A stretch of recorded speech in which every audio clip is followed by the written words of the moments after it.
you doing today? Great, thanks. Yeah. So, Lara, we're going to be talking about your documentary, Dear Lara, and I gotta Mhm. say, it's a very powerful documentary you got right there. Being the fact that at least for myself, I'm gonna talk more about myself. Probably people who might see this interview or the film might know the situations that these types of situations in regards of assault in, in this particular area. Eh, for me, at least, I didn't know that that would happen. I've heard of other types of assault in other types of like workplaces or in general, like if you're talking about like school, like maybe like ballet or some other type of art. But for me, this is the first time I listened about this in regards to classical music and Mhm. how how did you started to make this film to flourishing. Well, I guess it was after I became public about what happened to me as a child. I did that in 2019 in the Philadelphia Inquirer. I was astonished by the amount of people who went through every possible way to get in touch with me and let me know, first of all, a lot that they were grateful that I've finally started a conversation about this, or was continuing what kind of started a little bit in 2018. But this was a much bigger and much more in-depth article. And they told me their own stories. And hearing this amount of people with this kind of story in all sorts of different institutions in classical music, not just schools, but also orchestras and in opera, and I thought, well, I've got to find a way to bring this to the general public somehow. And of course, I couldn't think of anything better than film. So that's when the idea sort of began in my little head. And as I said in the film, like, I started out with a camera and like my iPhone as mic, I mean, and it was just me. And then little by little, people, it became a team of people that made it into the full length documentary it is today. I obviously would not have been able to do that on my own. I'm a violinist. I don't have that kind of editing knowledge or color knowledge or whatever. But yeah, it's been quite the journey. It's been 6 years from beginning to end. Oh wow, so it took you 6 years to like get all the stories and make this documentary happen. Pretty much, yeah. I mean, my very first interview was in 2019 in the fall. So, and this obviously isn't the end. I mean, the film it's at its final cut, but it's I'm going to be taking it around to schools, premiering it in different countries, and so it's just beginning its journey this Friday with the world premiere in Santa Barbara, and I'm really grateful to them for I mean, I'm a first time director, right? I'm a violinist, for God's sakes. And so they're amazing to have kind of, in a way, taking a chance on me. I'm not well known in Hollywood or in the film world or anything. And it's incredible to have that kind of a venue for this premiere, for the world premiere. And what inspired you to choose film? Because in regards that you're a violinist, I know that there might be other ways that you can interpret your story and these other people's stories as well with music, right? Uh, but what made you choose film? Being the fact that this is your first it's your first endeavor as a filmmaker.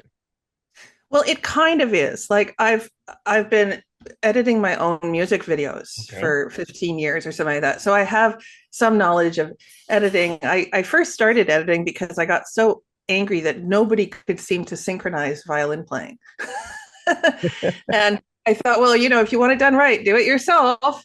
And so I taught myself that. But I mean, there's a huge difference between a 5 minute music video with no dialogue and a full length documentary on a very, very difficult subject. So it's been a huge learning experience, and I did end up with a really great team in the end, and people who really believe in this movie and also the message that it's going to get out there. So, so that's why film, and also film is a place, an article, even though my article in 2019 made, like, it was shared thousands of times all over the place and whatever, but that's still an article that's ephemeral. It's there for a day, and sure, it comes up again and stuff, but then there's other articles that happen. But here we have all these stories in one place in 90 minutes, and I think film is really the only way to really bring that all together and get it across to people. Were there any challenges throughout the filmmaking process? I did notice that most of the conversations on the film are only like explanatory text messages, or not text messages but explanatory text, and then you can hear the conversation of the interview or the person that you're interviewing. But still, were there any challenges throughout the filmmaking process? Oh, sure. I mean, there's always a lot of challenges to such a documentary. Yeah, I mean, I had to, just because there are so many stories, so many survivors, schools, orchestras. I had to do some voiceover to keep all that straight for the audience, because I might know what this school is or what this orchestra is, but the general public isn't going to know that because it's a very rarefied profession. So yeah, there's quite a lot of voiceover, but what I'm proud of is that there was no script. I just went and talked to people and just had them talk to me, like, as someone who really understands. And I think because of that, I got um, a lot of just real honesty, and from the heart, from all the subjects. And I think that really comes across. Like, everyone's really telling their story, and they're doing it with utmost integrity. Um, why do you? I would love your opinion in regards to this. In regards to this question, because why do you think? And you do in the film, you do explain it in a great way, but I would like your take about this question. Why do you think that no matter the gender in this case, why do you think people have a difficult time to talk about this topic in a very big sense? Because for instance, most of the stories in the film, they were, depending on the school, everything is like you needed this mentor, or this teacher is like your key to make it to whatever big goal you want to make it in the classical music industry. But what would be your take in regards to in general? Because everybody, no matter the space, there's always that big person that you need to make it to the top, or just get there. Why do you think that it's difficult to talk about the subject that is very sensitive, and as well, it could it could hurt you, and it could hurt yourself and others, especially in the film, that there's cases that uh it touched me, that because of the situations going on, they're not here with us anymore. Mm-hmm.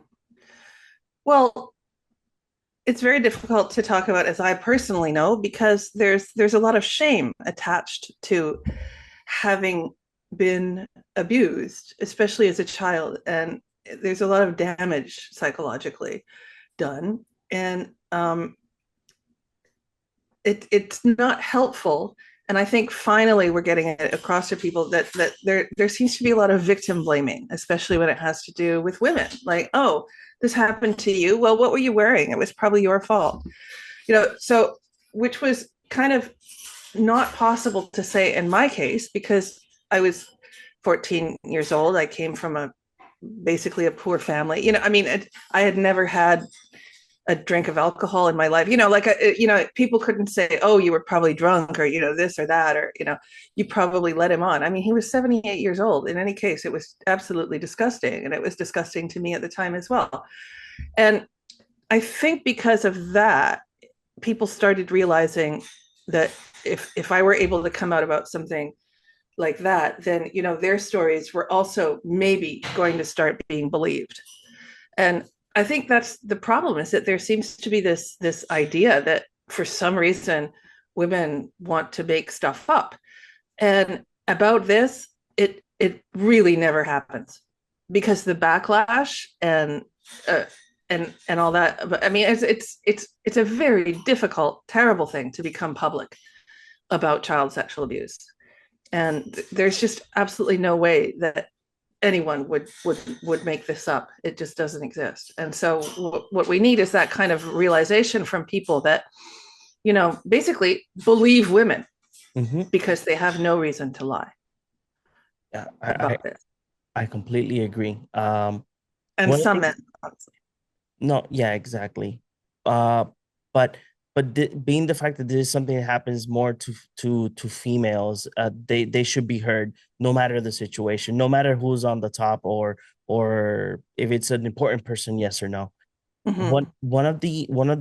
One there's one point on Lara that I really did like, and it was a conversation you had with your brother, that when he was working in a school, he noticed that everybody was male, and they were white, and when he went to like this like conference between them, it didn't what they were saying, it was not making sense. Then the situation happened, he spoke, and then the same facility just like shut him down and like, hey, Mm-hmm. so we're just gonna let him go, pat on the back, and that's it.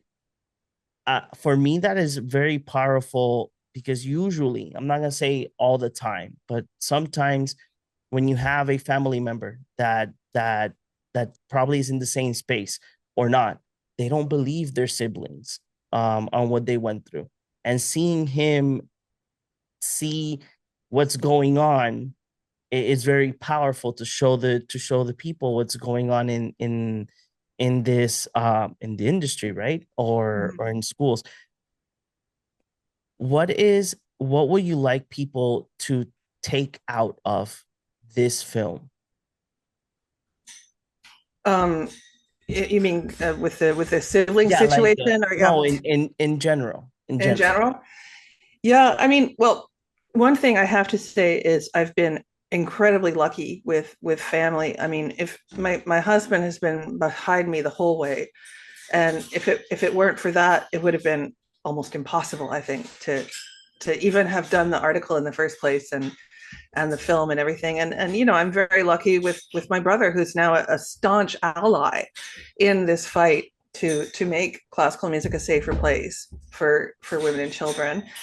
And I just, well, what I really hope is that the general public, I've heard so many people say, "Oh, I had no idea. I thought classical music was just all people sitting around playing pretty tunes," and, and I can't believe there's this underbelly, this sordidness to it, and and I want people to be aware that that's there, because that's the only way we're going to make change happen, is if people know about it. I mean, if nobody knows, then you're never going to get any kind of change, because our profession, for some reason, is kind of stuck in the last century. And once there's change, then there won't be this huge brain drain. Like I call it a brain drain, because so many women have just been abused out of the field. Out of the hundreds and hundreds who wrote to me, um, more than half don't even play their instrument anymore, and a lot of them can't even listen to music. So this has affected what they loved and what they spent their lives doing up until the time when it became just horror for them. So I don't want that to happen to any more women, and that's what I want to people to take from this film. It's like, well, this shouldn't be happening. Let's make change. Let's make it stop. enough already, basically. What do you think that these institutions, let it be schools or groups or not, what do you think that they should do moving forward um to make a change like that these things don't happen anymore? Or it could be, I'm not gonna no, not I'm not gonna say to be more controlled, but like to like this can stop. Well, there's a lot that they can do. I mean, they can, instead of just burying things, they can get external investigations. I forced Curtis to do that in 2020 to get two external people that had nothing to do with the school to do a thorough investigation, and they found dozens of people who had been abused by the same teacher by different teachers, and the fact that the school never ever did anything. Um, they should take precaution once they have been told by somebody that this can never ever happen again. Sometimes, like for example, you saw in the film the University of Michigan, when finally after 30 years the story about Stephen Schiff came out, they frantically put in a couple of little windows and thought that was good enough. And meanwhile, all of these complaints are coming in about another person in my film, David Daniels, the countertenor, and yet they still gave him tenure. So they didn't approve at all. They put in some windows and thought, okay, well, hopefully that's good enough. Now let's just push everything else under the carpet and keep on going. No, this has to be like burned to the ground if necessary, and built back up, because it just, people have to stop hiding. The institutions have to stop hiding, and they have to say, this is absolutely wrong, and we must do everything to make sure it never happens again. I wanted to know, and there's one point in the film that you mentioned that you were doing the film and as well continuing your career, uh, your music career. How difficult was it to have a balance in both things? Because I at least for what I've seen, probably I'm gonna put it out there, what I've seen in movies, right? uh when you're in the music career, right, you don't have that much time because you're moving Right. from place to place or traveling a lot. So what kept your balance on continuing to pursue the film and as well your career? Well, I mean, it wasn't really easy. I mean, when I would travel to do concerts, I would basically have to take some time away from the film, more or less. Although, it was always there in the back of my mind and everything. But yeah, it is really hard as a violin soloist. Like when you're traveling, when you're working, you can't really do that much else. It's um, but somehow I don't know, I managed. And there was also the fact that it right after, well, not right after, but in 2020, COVID happened, and then I didn't, like, so it took a while for the concerts to come back again. So in 2021, I actually had some time to really kind of sit down and think about this film and what I want to happen with it and everything. So because I wasn't traveling, so in a way, I mean, although of course COVID was a terrible thing, it actually kind of helped me kind of reset a little bit. And yeah, because music is in the film, it's about music, and it is what I do, it's what I've always done. So it's not really like I needed to balance that much. They're sort of part and parcel of the same thing. Okay. And is there any, from all the stories that are presented in Dear Lara, did any one of them resonated with you the most? Oh, well, they all did really, to an extent, because they're they're they're all kind of the same story of people misusing power and misusing children, women, and men. Um, the fact that two of them aren't with us is heartbreaking to me. Um, and yeah, this story of Roby Brown is just, it's just so terrible, so dark, and the fact that that person went on to do the same thing for decades more, even though people knew, everybody knew. And yet he was just allowed to continue and die happily in his own bed, you know, when he should have been in jail for life. And yeah, I mean, there have been occasional times where I've had to, step away for a week or a month or something, just because it's I've heard so many stories. It's a lot of anguish, and it does become heavy after a while, and I had to learn to compartmentalize somewhat. But yeah, just it's sad to me the fact that there are so many who were separated from what it is they love and what they wanted to spend their lives doing. What what um what exercises would you do to be able to give you that moment to breathe from the film, like that you could like reset and then get back to it? I completely understand about that. I used to work with veterans, especially PTSD veterans, and Oh wow. I would sit down with them. They would tell me their whole story, like that we could put it all in a document for the VA, like that they can get their benefits. Wow. And most of these stories were exactly most. I would say that from 100%, I would say like 80, I would say like 85% were sexual assault stories. Let it be higher in command or their own battalion brothers or sisters. It was not easy. So I would always have like Oh. a break from from every call I would do, like I would go out for like 10 minutes to reset. But what exercises did you do yourself while you were listening to these stories or going back to back on the process of making the film? Well, one thing I've definitely done, and I don't know if this is just good for me or good for a lot of people, is I in 2019 I stopped waking myself up. Like, I don't know if that I didn't set any more alarms. I made Okay. sure that unless it was a plane to a concert or something, that I could just wake up naturally. And if I felt like it, maybe. So I started calling it nothing before noon, Okay. NBN.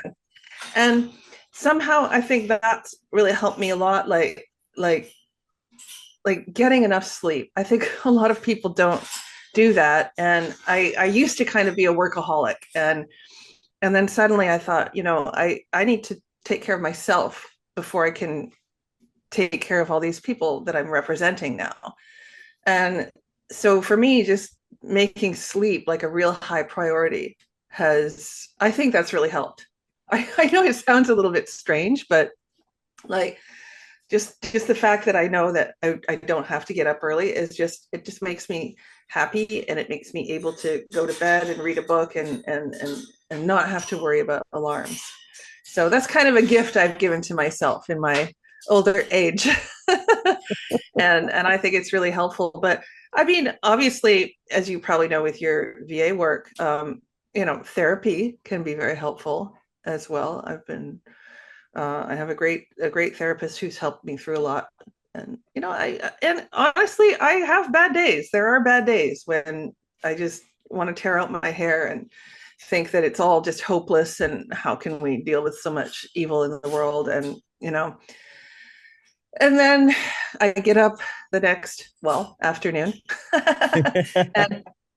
and and start again, like, come on, let's keep going. We have this in our sights. And yeah, so it's, the right now everything is just going towards that premiere. So I'm really, really excited about it. It's my first. It'll be my first ever red carpet. Hey, it's your So first, and there might be more to come, and that certainly would there be will. Yeah, great. yeah, yeah, yeah. Lara, what would you like um the audience to I had the word right there in my mind and it just slipped away. So what would you like the audience to have take from this film in a whole? what would you want them to get inspired moving forward when they finish this film? Well, I think the audience will definitely leave thinking, okay, I didn't know about this. I now know about this. I'm glad I know about this, and I want this to be changed. Because when you have such an insular, small field that protects its own all the time, nothing ever changes. And so when the pressure will come from outside, from the general public, and from just people who may not have anything to do with the field of classical music, but I think that kind of pressure is what's really going to help. And I mean, I don't mean to blow my own horn here, but I think my movie can really make that come across to potentially a lot of people. Like, this weekend is only the beginning. What would you say to people out there? What would you say to people out there that would inspire them to either speak up and not be afraid, or to either help out others to be able to make sure that this stops happening? Well, that's the thing. I don't know if you remember in the film, but I was having a conversation with Catherine, and I said, Yes. that's the problem. We don't have enough allies. So, what I hope is that, obviously, I don't want anyone to have ever been assaulted sexually, but also there's going to be a lot of people who aren't familiar with sexual assault or child abuse, and those people, I want them to go out thinking, well, I don't ever want to see that kind of thing. I want to help people who have gone through this. I want to help someone if I think they're going through it. Like, you can be a great ally without having had this experience, and that's what we need more of. Is we need these people to say, like, if you see something, say something. I mean, I know that's on the subways in New York or whatever, but don't just allow insults to go willy-nilly towards women. Don't allow it to happen if you know something about it. There's just been so much brushing this under the carpet. And I'm not just talking about classical anymore. I mean, it's all over the place, but Mhm. classical music is particular because it has children. And I started the violin when I was 2.5, for God's sakes. I mean, that's crazy. And I've been doing it my whole life, but you don't have that many professions where people start so young.